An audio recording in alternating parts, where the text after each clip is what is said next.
ke kajian ke.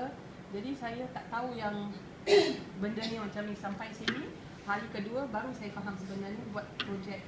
Hari pertama pun saya ingat ajar pasal PBS, PBL dan sebagainya, cara nak melaksanakan dalam bilik darjah. Tapi selepas 3 hari memang ikhlas, saya kata saya rasa sangat bertuah kerana dipilih untuk menghadiri kursus ni, sebab saya rasa ilmu saya banyak bertambah. Sebab saya mengajar kelas PBS tu baru tahun ini saya ajar kelas PBS. Sebelum ni tahun 5, tahun 6 yang lama. Jadi kata orang kalau tak buat tak tahu kan. Selama ni kita dapat teori je, PBS macam ni, macam ni, macam ni. Jadi sekarang saya masuk kelas tahun 4, saya buat sendiri. Jadi saya rasa saya lebih memahami.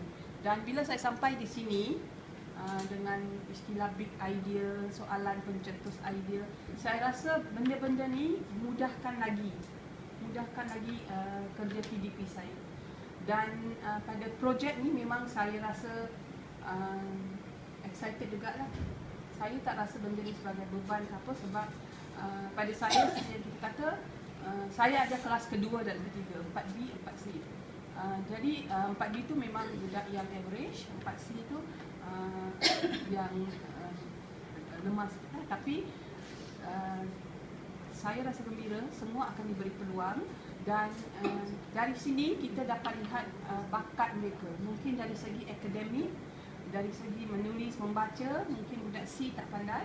Tapi mungkin bila kita bagi dia peluang untuk buat projek macam ni, sediakan modul ke something like that, dia saya rasa budak tu akan rasa dihargai juga.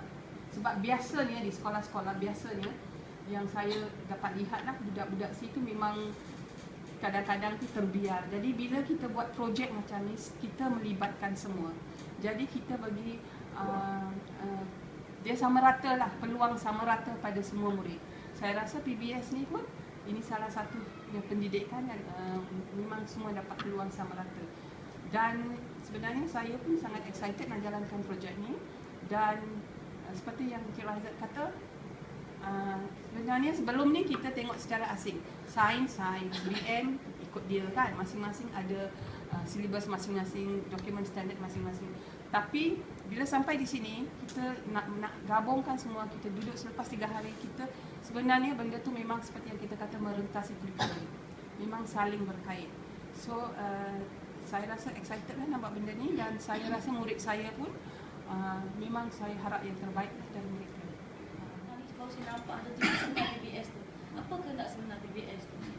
Banyak input yang saya dapat. Dan ada juga apa, macam big idea sebenarnya benda tu pernah kita buat, pernah saya buat. Tapi tak tahu apa sebenarnya itu saya buat, sebenarnya big idea rupanya. Kan, tak tahu. Rupanya dah pernah buat. Jadi saya nak di atas ni nampak je lah mana saya nak pergi untuk bawa juga kan.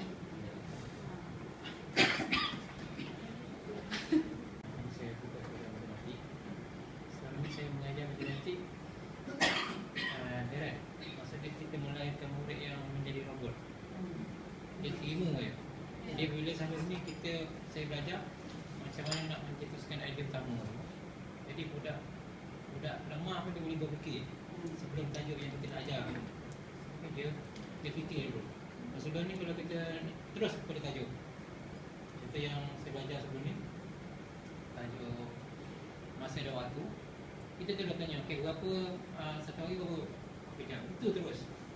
Jadi budak terima yang tu. Dia sampai kat sini, dia tanya apa yang penting kat dia. Okay.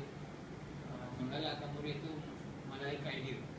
Kemudian lahir idea tu dia boleh berkembang, bercakap, dan dia boleh berfikir untuk mencetuskan idea utama. Itu yang saya nampak lah. Dan daripada matematik ni kita boleh kembangkan dengan subjek lain, sains, bahasa Inggeris, bahasa Melayu. Yang nampak yang utama saya dapat kat sini ialah mencetuskan idea utama semasa pengajaran matematik. Okay. Kebanyakan yang saya ajar sebelum ni, pasal budak tu tak dapat, kita marah. Tapi kita tahu macam mana budak ni boleh dapat. Kita tak cari jalan macam mana budak ni boleh dapat apa yang kita nak ajar. Okay. Mungkin saya akan cuba cara ni, yang budak yang lemah, yang kau cakap tu, Dia congkel idea. Okay. Supaya dia bercakap dan dia beri idea. Yang sebelum ni memang saya memang nak kata kita tak tahu kan. Kita memang mengajar ikut cara-cara orang lama pun betul macam tu. Masuk, buat. Kalau tak boleh buat kan, kena makan. Tu je dia. Jadi budak tu lahir besok, dia keluar macam ni, itu yang dia dapat. Dia jadi robot lah. Kalau orang pusing sikit, dia tak ada dah.